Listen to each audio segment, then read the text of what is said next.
नमस्ते योगीज। मैं श्वेता कंटारिया, योग एक्सपर्ट और द योगा एंड मोर की फाउंडर, आप सबका स्वागत करती हूँ। आशा करती हूँ आपने बहुत अच्छे से कल का अंतर्राष्ट्रीय योग दिन मनाया होगा। आज के इस दूसरे आसन वीडियो में, जो हमारी 7 दिन की योग यात्रा का एक हिस्सा है, मैं आपसे 10 और नए आसन का प्रयोग और परिचय करवाऊंगी। जैसे मैंने पहले भी बताया था कि आसन पूरे योग शास्त्र का एक छोटा सा अंग है, जो हमारे स्वास्थ्य को शारीरिक एवं मानसिक रूप से लाभदायी है। हर एक आसन को करने का तरीका, उसे करते वक्त शरीर के अलग अलग अंगों का उपयोग, उसके फायदे और उसे करते वक्त रखने वाली सावधानियों की चर्चा करते हुए हम आज के आसनों का अभ्यास एवं प्रयोग करेंगे। तो आइए शुरू करते हैं हमारी 7 दिन की योग यात्रा का भाग दूसरा, आसन पार्ट 2। पहला आसन है कोणासन। कोणासन करने से पहले एक जानकारी, अगर आपको फ्रोजन शोल्डर, स्पॉन्डिलाइटिस या कमर की कोई गंभीर बीमारी है तो प्लीज ये आसन ना करें। कोणासन करते वक्त आपके दोनों पैरों के बीच का अंतर 2 से 2.5 फीट रहेगा। एक लंबी सांस लेते हुए आप अपने दाएं हाथ को ऊपर की ओर ले जाएंगे और सांस छोड़ते हुए साइड में बाईं तरफ मुड़ेंगे। आपकी नजर आपके नीचे के हाथ की तरफ रहेगी और ये आसन करते वक्त आप अपनी कमर से लेके हाथ की उंगलियों तक का स्ट्रेच महसूस करें। सांस लेते हुए ऊपर की ओर आए और हाथ को नीचे लाए। वैसे ही सांस लेते हुए आप अपने बाएं हाथ को ऊपर ले जाए और सांस छोड़ते हुए दाईं तरफ मुड़े। आपकी नजर आपके नीचे वाले हाथ की तरफ, कमर से लेके ऊपर वाले हाथ की उंगलियों तक का स्ट्रेच महसूस करें और सांस लेते हुए धीरे से ऊपर आके हाथ को रिलीज करें। अब बात करते हैं कोणासन से होने वाले फायदे की। कोणासन करने से शरीर को आराम मिलता है और शरीर का तनाव दूर हो जाता है। कोणासन सायटिका और कमर के दर्द के दर्दियों के लिए बहुत ही फायदेमंद है और कमर की अधिक चर्बी को दूर करके कमर को पतला और टोन अप करता है। अगला आसन है त्रिकोणासन। त्रिकोणासन करने से पहले कुछ जानकारी, अगर आपको हृदय की कोई गंभीर बीमारी है, हाई या लो ब्लड प्रेशर है, स्पॉन्डिलाइटिस, फ्रोजन शोल्डर या कमर की कोई गंभीर बीमारी है तो कृपया आप ये आसन ना करें। त्रिकोणासन करने के लिए दोनों पैर के बीच का अंतर 2 से 2.5 फुट रहेगा। आप अपने दोनों हाथ को साइड में फैलाएंगे। धीरे से दाएं पैर के अंगूठे को बाहर की तरफ मोड़ेंगे। दाईं तरफ मुड़ते हुए सांस छोड़ते हुए आप नीचे की तरफ मुड़ेंगे और आपकी नज़र आपके ऊपर के हाथ की तरफ। ये आसन को आप 5 से 6 सेकंड तक नॉर्मल सांस लेते हुए होल्ड करेंगे और सांस भरते हुए वापस आएंगे। आप अपने दाएं अंगूठों को अंदर की तरफ लेंगे और बाएं को बाहर की तरफ टर्न करेंगे और बाईं तरफ सांस छोड़ते हुए मुड़ेंगे। आपकी नज़र आपके ऊपर वाले हाथ की तरफ। आसन को 5 से 6 सेकंड तक होल्ड करेंगे और सांस भरते हुए ऊपर आएंगे, दोनों हाथ को नीचे लाएंगे और स्टार्टिंग पोजीशन में आएंगे। अब बात करेंगे त्रिकोणासन से होने वाले फायदों की। त्रिकोणासन करने से गर्दन, कमर और पैर के स्नायु मजबूत होते हैं। त्रिकोणासन करने से मोटापा दूर होता है। त्रिकोणासन पाचन क्रिया को सक्रिय करता है और एसिडिटी को कंट्रोल में लाता है। अगला आसन है द्विकोणासन। द्विकोणासन करने से पहले जानकारी, अगर आपको हृदय की कोई गंभीर बीमारी है, हाई ब्लड प्रेशर है या फिर फ्रोजन शोल्डर है तो द्विकोणासन का प्रयोग ना करें। द्विकोणासन करने के लिए दोनों पैरों के बीच का डिस्टेंस कंफर्टेबल रखें। हाथों की उंगलियों को इस तरह से जोड़ के पीछे की तरफ ले जाए और अपने शोल्डर्स को ऐसे पीछे की तरफ रोल करते हुए सांस छोड़ते हुए आगे मुड़ें। और अपने हाथ को इस तरह से स्विंग करके ऊपर लेके आए। जमीन के समांतर आप हो जाए वहां पे आसन को होल्ड करें। नॉर्मल सांस लेते हुए 5 से 6 सेकंड तक आसन को होल्ड करना है। ये आसन करते हुए आप अपने काफ, थाइज, हैमस्ट्रिंग्स और पूरे शोल्डर ब्लेड और हाथ पे स्ट्रेच महसूस करेंगे। धीरे से सांस लेते हुए ऊपर आके आसन को रिलीज करें और हाथ को आगे लेके आए। अब बात करेंगे द्विकोणासन से होने वाले फायदों की। द्विकोणासन करने से कंधे और रीढ़ की हड्डी के बीच का संतुलन बढ़ता है, रक्त संचार सर की ओर बढ़ता है। बच्चों के लिए ये आसन बहुत ही लाभदायी है। ये आसन करने से आपकी कमर के मसल्स टोन अप होते हैं और अधिक चर्बी कम होती है। त्रिकोणासन करने से आपका पाचन तंत्र सक्रिय होता है और अगर आपको स्पॉन्डिलाइटिस की बीमारी है तो उसमें भी आराम मिलता है। अगला आसन है वीरभद्रासन। वीरभद्रासन के पहले की जानकारी। अगर आपको घुटने की कोई गंभीर बीमारी है या फिर हाई ब्लड प्रेशर है तो कृपया यह आसन ना करें। वीरभद्रासन करने के लिए आपके दोनों पैर के बीच का अंतर 2 से 2.5 फीट रहेगा। धीरे से आप अपने दाएं पंजे को बाहर की तरफ मोड़ेंगे, दोनों हाथ को बाहर की तरफ स्ट्रेच करेंगे और दाएं घुटने को इस तरह से मोड़ेंगे। अब यहाँ पे आप देखेंगे कि मेरा घुटना और मेरे पैर की एड़ी वो दोनों समांतर है। मैं इस तरह से घुटने को आगे स्ट्रेच नहीं करूंगी। इस तरह से रखने से आपको जो स्ट्रेच मिलेगा वो आपकी थाई पे मिलेगा, आपकी जांघों को स्ट्रेच मिलेगा। सो हमें घुटना और एडी समांतर रखना है। दोनों हाथ को स्ट्रेच कीजिए और आपकी नज़र आपके आगे वाले हाथ की उंगलियों पर रहेगी। नॉर्मल सांस लेते हुए 5 से 6 सेकंड तक ये आसन को होल्ड करें। घुटने को सीधा करके आप अपने दाएं पंजे को अंदर की तरफ लेंगे और बाएं पंजे को बाहर की तरफ। बाएं घुटने को मोड़ेंगे। फिर से देखें कि घुटना और एडी एक दूसरे के समांतर है। आपको ये जो स्ट्रेच महसूस होगा वो आपकी मुड़ी हुई जांघ पे महसूस होगा। आपकी नज़र आपकी आगे वाले हाथ की उंगलियों पर रहेगी। घुटने को सीधा करके आसन रिलीज करें, हाथ नीचे लेके आए और स्टार्टिंग पोजीशन में आए। अब बात करते हैं वीरभद्रासन से होने वाले फायदे की। जैसे इसका नाम बताया गया है वीरभद्र आसन, तो वो आपके शरीर में एक सकारात्मक ऊर्जा लाता है। वीरभद्र आसन करने से आपके कंधे, बाजू और पीठ के स्नायु मजबूत होते हैं और घुटने और जांघों की मांसपेशियां सक्रिय होती है। वीरभद्रासन साइटिका के दर्दियों को भी आराम दिलाता है। वीरभद्रासन करने से साइटिका के दर्दियों को भी दर्द में आराम मिलता है। अगला आसन है भद्रासन। भद्रासन करने के लिए हम मैट पे बैठेंगे। भद्रासन करने के पहले की जानकारी। अगर आपको साइटिका या घुटनों की कोई गंभीर बीमारी है तो कृपया यह आसन ना करें।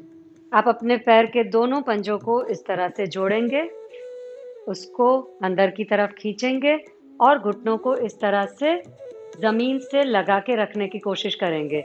कई लोगों के घुटने इस तरह से ऊपर रहेंगे। आप प्रयत्न कीजिए कि घुटनों को जितना नीचे ले जा सको ले जाओ। अगर नहीं भी हो रहा है तो ये भी चलेगा। धीरे धीरे प्रैक्टिस करने से ये भी प्रॉब्लम ठीक हो जाएगा। तो ये हुआ भद्रासन। अब हम ट्राई करेंगे भद्रासन में आगे मुड़ने की। सो आप अपना हाथ दोनों पैर के पंजों के नीचे फिक्स करेंगे और कोहनियों को नीचे लाते हुए आप आगे मुड़ेंगे। सांस छोड़ते हुए आप आगे मुड़ेंगे। ये आसन करते वक्त आपके थाइज मसल्स और हैमस्ट्रिंग्स पे मैक्सिमम स्ट्रेच आएगा और आप अपनी स्पाइनल कॉर्ड यानी रीढ़ की हड्डी को भी अच्छे से स्ट्रेच होते हुए महसूस करोगे। अगर आप ये आसन पहली बार कर रहे हो, आप अपने कोहनियों को नीचे नहीं ले जा पाओगे, तो आप जितना भी कर सकते हो। अगर आप यहाँ तक भी पहुँच रहे हो ये भी ठीक है। जितना भी आप नीचे जा रहे हो, जा सकते हो उतना जाइए, बट बहुत ज़्यादा तनाव महसूस ना करें। आसन को 5 से 6 सेकंड तक होल्ड करें और धीरे से सांस लेते हुए वापस ऊपर आइए और हाथ को अपने घुटनों पे रखें। अब बात करते हैं भद्रासन से होने वाले कुछ फायदों की। भद्रासन किडनी, प्रोस्टेट, यूरिनरी ट्रैक और रिप्रोडक्टिव सिस्टम के अंगों के लिए लाभदायी है।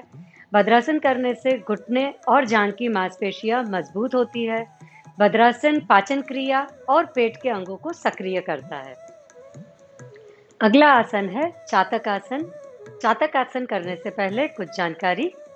अगर आपको घुटने या कमर की कोई गंभीर बीमारी है या फिर फ्रोजन शोल्डर है, तो आप ये आसन का प्रयोग ना करें। चातक आसन करने के लिए आप अपना दायां पैर इस तरह से मोड़ के रखेंगे और बाएं पैर को पीछे सीधा लेके जाएंगे। आपका घुटना जमीन को टच करेगा और आपके अंगूठे इस तरह से बाहर की तरफ मुड़ के रहेंगे। अब आप अपनी कमर को सीधा करके दोनों हाथ को बाहर की तरफ फैलाएंगे और आपका ध्यान आगे वाले हाथ की उंगलियों की तरफ रहेगा। अब चातक आसन करते वक्त आप अपनी दोनों जांघों पे स्ट्रेच महसूस करेंगे। आगे जो पैर मुड़ा हुआ है उसकी जांघ और पीछे वाला पैर जो स्ट्रेच किया हुआ है उस पे आप स्ट्रेच महसूस करोगे। आप कमर का ट्विस्ट महसूस करोगे तो आपको लगेगा कि जैसे कमर के मसल्स भी टोन अप हो रहे हैं। अगर आप यहाँ पे कंफर्टेबल है तो धीरे से दोनों हाथ को नीचे रखते हुए सांस छोड़ते हुए आगे की तरफ मुड़ेंगे। ये चातक आसन में कंप्लीट फॉरवर्ड बेंड है, तो दोनों जांघ का स्ट्रेच और भी ज्यादा बढ़ेगा। ये आसन को नॉर्मल ब्रीदिंग करते हुए 5 से 6 सेकंड तक होल्ड करें और सांस लेते हुए ऊपर की तरफ आए। बाएं पैर को मोड़े। अब दूसरी तरफ ये आसन करेंगे। यहाँ पे बायां पैर मोड़ के रखेंगे और दाएं पैर को पीछे स्ट्रेच करेंगे। अगेन आप देखिए मेरा घुटना जमीन को टच किया हुआ है और मेरे पैर का पंजा बाहर की तरफ खुला हुआ है। दोनों हाथ को साइड में फैलाए, कमर का ट्विस्ट और जांघों का स्ट्रेच महसूस करें। अब दोनों हाथ को मैट पे रखें और सांस छोड़ते हुए आगे की तरफ मोड़ें। नॉर्मल सांस लेते हुए 5 से 6 सेकंड तक होल्ड करें। सांस लेते हुए ऊपर आए और स्टार्टिंग पोजीशन में आ जाए। अब बात करते हैं चातक आसन से होने वाले कुछ फायदों की। चातक आसन करने से पीठ, कमर और पैर के मांसपेशियां सशक्त होती है। आपका मेरुदंड यानी कि रीढ़ की हड्डी फ्लेक्सिबल होती है। चातक आसन करने से आपके पाचक द्रव्य का स्रवण बढ़ता है और आपकी पाचन क्रिया सक्रिय होती है। अगला आसन है परिग्रह आसन। परिग्रह आसन करने से पहले की जानकारी। अगर आपको सायटिका, फ्रोजन शोल्डर, हृदय की कोई गंभीर बीमारी या घुटनों की कोई गंभीर बीमारी है तो कृपया ये आसन ना करें। हाई ब्लड प्रेशर वाले पेशेंट्स भी ये आसन करना अवॉइड करें। परिग्रह आसन करने के लिए आप इस तरह से अपने घुटनों पे बैठेंगे। पहले आप अपने दाएं पैर को इस तरह से बाहर की ओर स्ट्रेच करेंगे। आपके पंजे की पोजीशन चेक कर लीजिए। पंजा आपकी मैट के ऊपर ग्रिप लेके रखा हुआ है। आप अपने दाएं हाथ को पैर के ऊपर स्लाइड करते हुए बायां हाथ ऊपर आएगा और आप धीरे से अपनी बाईं तरफ मुड़ेंगे। अब ये आसन करते हुए आप खुद महसूस करेंगे कि आप अपनी वेस्ट यानी कमर से लेके हाथ के रिस्ट तक का स्ट्रेच महसूस करेंगे। नॉर्मल सांस लेते हुए ये आसन को 5 से 6 सेकंड तक होल्ड करेंगे।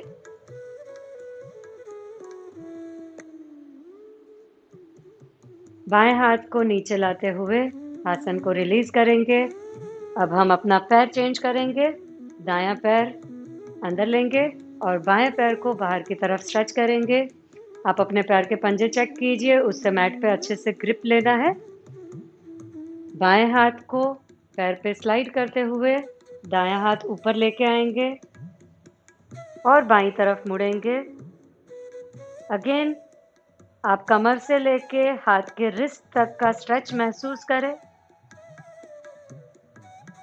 5 से 6 सेकंड तक नॉर्मल सांस लेते हुए आसन को होल्ड करें और सांस भरते हुए सीधे होके हाथ नीचे लाएं और पैर को स्टार्टिंग पोजीशन में लाएं। अब बात करते हैं परिग्रह आसन से होने वाले कुछ फायदों की। परिग्रह आसन साइटिका और फ्लैट फुट के दर्द में राहत दिलाता है। परिग्रह आसन करने से आपके रीढ़ की हड्डी टोनअप होती है और उसका विकार दूर होता है। परिग्रह आसन आपके शरीर के पोस्चर में सुधार लाता है।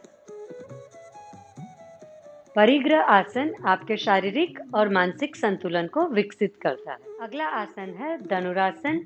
धनुरासन करने से पहले कुछ महत्वपूर्ण जानकारी।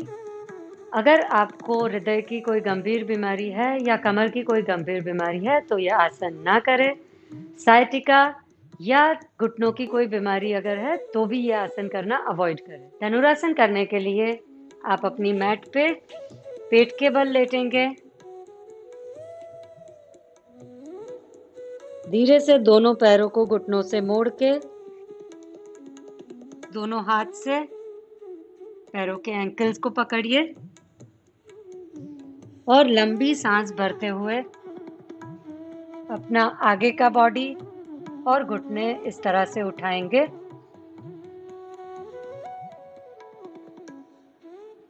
नॉर्मल सांस लेते हुए आसन को 5 से 6 सेकंड तक होल्ड करें।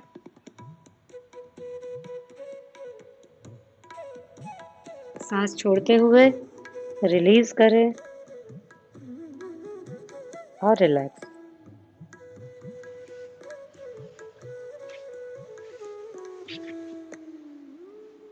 अब बात करेंगे धनुरासन से होने वाले कुछ फायदों की। धनुरासन रीढ़ की हड्डी की इंटेंस प्रैक्टिस है, तो आपकी रीढ़ की हड्डी को अपना उचित शेप दिलाता है, उसको इनवर्ड टर्न करता है। सो रीढ़ की हड्डी की मांसपेशियां सक्रिय और मजबूत होती है। धनुरासन की रेगुलर प्रैक्टिस से आपके पैर और बाजू मजबूत होते हैं, आपकी पाचन क्रिया सक्रिय होती है और धनुरासन की प्रैक्टिस से आपके पेट और जांघों की अधिक चर्बी भी कम होती है।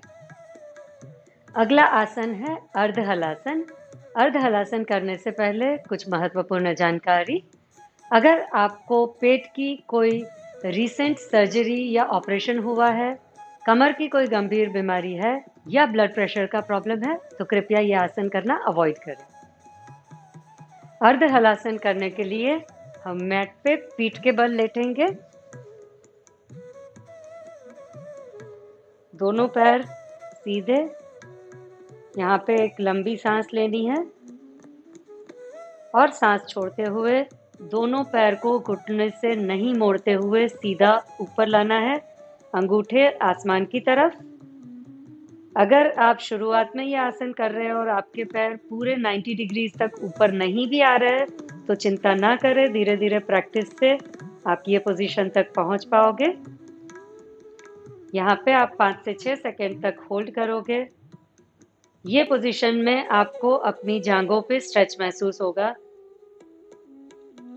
अगर आपका पैर पूरा 90 डिग्रीज पे ऊपर नहीं आ रहा है तो आपको जो एब्डोमिनल कंप्रेशन है वो कुछ ज्यादा ही रहेगा। तो आप अगर होल्ड ना भी कर पाओ तो चिंता मत करो, उसको धीरे धीरे नीचे ले जाना शुरू कर दो। फिर से सांस छोड़ते हुए ऊपर लेके आए। ये अर्धहलासन की एक साथ 5 से 6 बार प्रैक्टिस करने से आपके पेट की चर्बी, मोटापा कम हो जाता है और इसके नियमित अभ्यास से आपका कमर और पेट टोन अप होता है। धीरे धीरे पैर को नीचे लाइए और आसन रिलीज करें।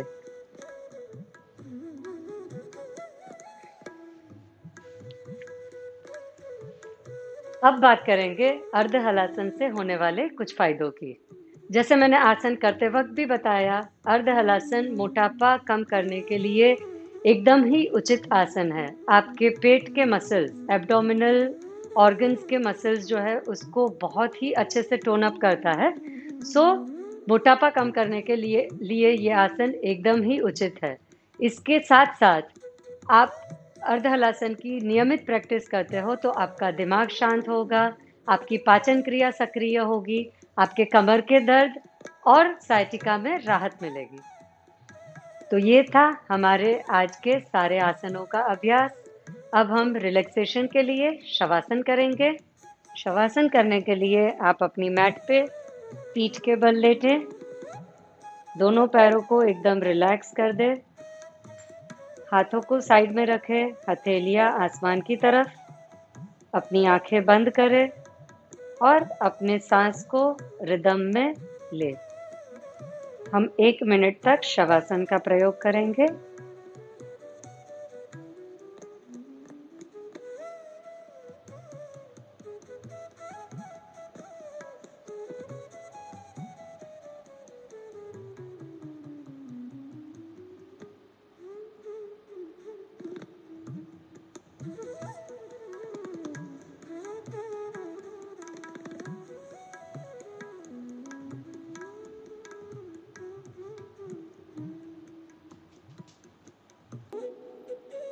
धीरे से साइड में टर्न होके दोनों हाथ का सपोर्ट लेके खड़े होंगे।